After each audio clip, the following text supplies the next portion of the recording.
It's my very dear friend, Nabeel Qureshi, Dr. Nabeel Qureshi.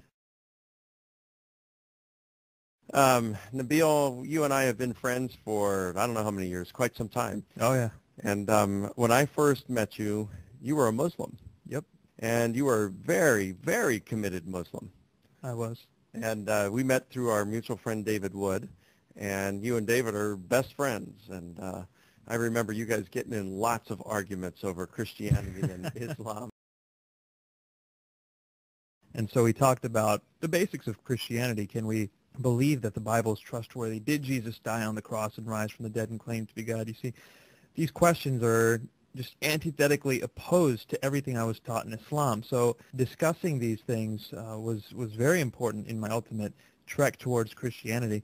And when I studied Islam, I began to realize that the foundation for Islam was not as strong as the foundation for Christianity, that the evidence that I needed to believe in the Islamic message, such as, is Muhammad the prophet of God, or is the Quran a book from God, it just wasn't strong. And so through prayer, in seeking God, I asked him to show me what the truth was, and he led me to the truth by visions and dreams, well, one vision and 3 dreams, over the course of a few months, which showed me that Christianity is the truth. You really investigated this. Well, it took a lot of reading, and everything I had read while I was a Muslim was stuff that had been written by Muslims. So when I was reading things about Christianity, and I mean earlier in my life, everything that I read about Christianity told me, the Bible's been corrupted, it's not trustworthy, that there's too many translations, you don't know which one to trust, that Jesus never claimed to be God. He said things like the Father is greater than I, and he could do no miracles in Galilee.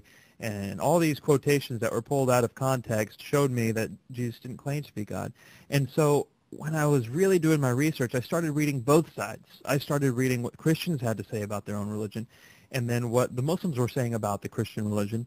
And I tried to weigh the evidence, and the defense on the Christian side is very strong. And usually the arguments that were being posed by the Muslims were very superficial. And after seeing that that was the case with the scriptures, with Jesus' death, especially with his death, there's no way to defend the concept of Jesus' death. And we look historically into the facts to defend, the fact that Jesus did not die on the cross, as the Quran would have us believe. There's no way to defend these concepts. And when I began to realize this, then it was a matter of just being true to myself. Then it was a matter of really, really praying to God and having the humility to ask him to show me, because my mind wasn't able to grapple with it all. I traveled to Washington, D.C., to Canada, to England, asking scholars, Muslim scholars who I trusted, what they thought about the answers to some of these questions. And generally, I had read their writings when it came to Christianity. I wanted to see how they answered the questions about Islam. They were very good at poking holes at Christianity, but when it came to defending Islam, it was subpar. I didn't receive any good answers to the questions I had. And the questions I had dealt with things like the character of Muhammad, with the integrity of the Quran, basic things that all Muslims who really, really are fervent about Islam should be able to handle. But it wasn't the case. Not even the scholars were able to give good answers. What were some of the answers they gave? When it comes to the character of Muhammad, the only place you can turn to learn about Muhammad is from Islamic literature.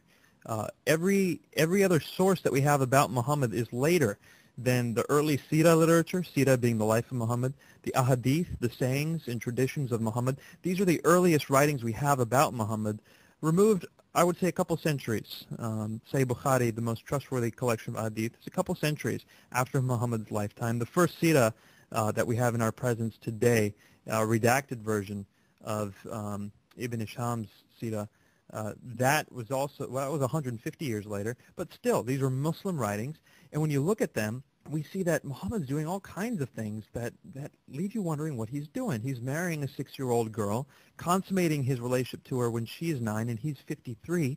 That causes pause. Another question I had for Muslim scholars was, why is it that Sahih Muslim says that sex with female captives who had just been captured on the battlefield is allowed even when these women are going to be sold back into slavery? It just made no sense to me. And this is not something that's found just in Sahih Muslim. The Quran says, allowed for you are your wives and those whom your right hands possess. Muhammad endorsed this approach to women. And the fact that Muhammad was so willing to get revelations from Allah that served his own personal predilections and desires. This is so true that even his wife, Aisha, the young bride I mentioned earlier, she says, it seems Allah hastens to fulfill your desires. So Muhammad's God is serving Muhammad's desires, and that just, all these things, and I wouldn't say any one of these was blockbuster enough to make Islam be false.